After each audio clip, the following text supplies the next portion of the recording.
Hi class, how are you? I am Miss Anna. Today we are going to have this video to help us for the first certificate course.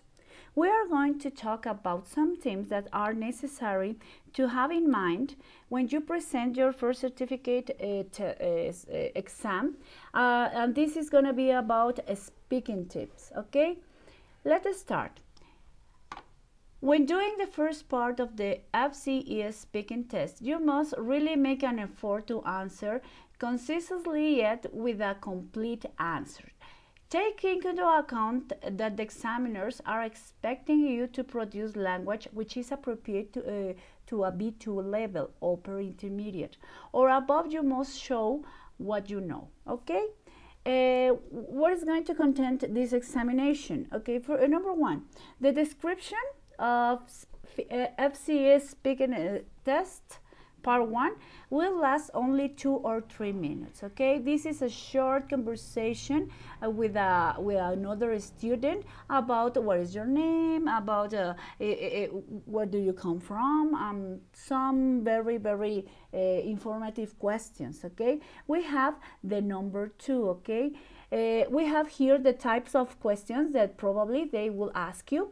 These are here there are some questions that maybe the examiner will ask you. Okay, this will be about your likes and dislikes, special occasions and media. These are some questions that maybe it's a good idea that you start practicing these questions and answer. And remember, very important that you give long answers, giving them the reason why you like something, dislike something, or why you do something or you don't. Okay, this is very important. Another aspect is that they will ask you questions, but what are the expectations that the examiners they have about your questions? Okay, here I have this: what not to do and what to do when the examiner is asking you something. The answers that they are expecting from you are such like this. Okay, one question could be, where do you come from? Will be wrong if you answer, I come from Rwanda, and that's all. Remember, they are expecting something else about your answer. The right way to answer is the next one. I come from a beautiful city in the south of Spain called Ronda. Even you can add where you can find a lot of museums, a lot of touristic places, because it's very famous around the world. I don't know. Remember that as much information as you can give will be better for your degree. Okay, other question: what do you like about the place where you live? Will be wrong if you answer, I like the weather, the mountains, the people, and the neighborhood. That's all? No. Remember, you need to emphasize details and give information that must be clear, and why not attractive. Okay, what I like most about Granada is that it has a very nice climate and many beautiful monuments. Even you can find some famous palaces in that country. I don't know. Think about your answers. Remember, you must be creative at the time while you are giving the answers. Okay, another important fact that we need to notice here is how to answer B2 speaking 1-2. Okay, I show you the examples. The real B2 first. I'm going to add some links. Then you will have the possibility to observe the way that some students from around the world, they are doing this kind of examination. I'm going to add some links that will be easier to identify what are those details that you need to emphasize. Okay, now let's talk about grammar. In grammar, I'm going to talk about today about phrasal verbs. Here, as you can see here, this PDF list is a list of phrasal verbs. I'm going to show you how does it looks. I have here my list of phrasal verbs. Sorry.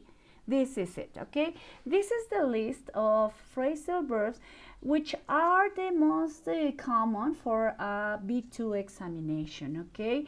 Please try to look at them, try to learn them if were possible, because will be this will be easier for you. It will be help you a lot with this vocabulary, okay? Now let's talk about faster what happened with phrasal verbs, okay?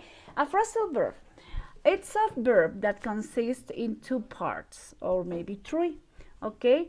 Most common when it's a verb and a preposition or adverb, okay? For example, we have here these examples: get up, go through, write down, take after.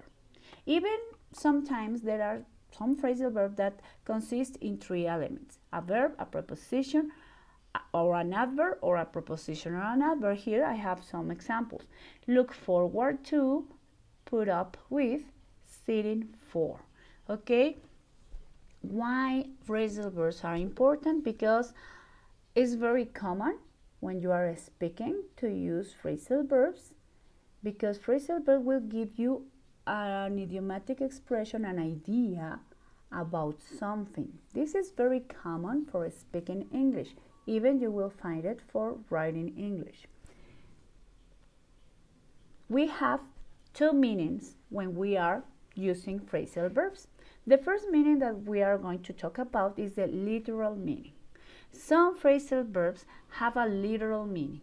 They can be easily understood. Okay, I have here some examples. She opened the door and looked outside. You can see, look out, look outside. Very easy, look outside. She was walking across, means that was walking across the street when she heard the sound of an explosion. Walking across, crossing a street, easily to understand. Now, there are some phrasal verbs that maybe will be difficult to understand because according to the context, will have a different meaning, okay? In these cases, we need to notice that these are idiomatic meanings. Let's see this. Phrasal verbs can also have a figurative or idiomatic meaning, which makes them difficult to understand. One tip for this: try to understand the context. Then will be easier to identify the phrasal verb meaning. What is the context? The complete idea about the relating, the sentence, the quote, about the reading or the context, about everything that you are talking about. I have here this. Anne, you put me up for tonight? Wow! The phrasal verb put up here does not mean to build, as a putting a fence up. It has, however, an idiomatic or figurative meaning. It means to let somebody stay in your house. Remember, if they are saying, put me up for tonight, wait a minute, how I'm going to build you, no? But in this case, to stay, you need to imagine the situation, you need to imagine the complete idea, then will be easier. Now, notice something. It's very important that the verb will give you a clue about the idiomatic meaning, okay? Will give you a clue, and even the preposition, remember, up goes, you know, goes up, down, off, stop. Okay, will give you an idea how to identify this figurative meaning. Okay, well, for today, I think will be enough. I don't want to ask you homework because I know that you are already busy with all your signatures, but I think that it's important that if you have time, please watch the video, watch the links that I am giving to you, and try to study, okay? Any doubt, please don't hesitate to ask me, to contact me. But don't worry, when we get back, we will continue working, and we are going to work in writing, the part that for me is very important, okay? Thank you very much, and have a nice day. Bye-bye.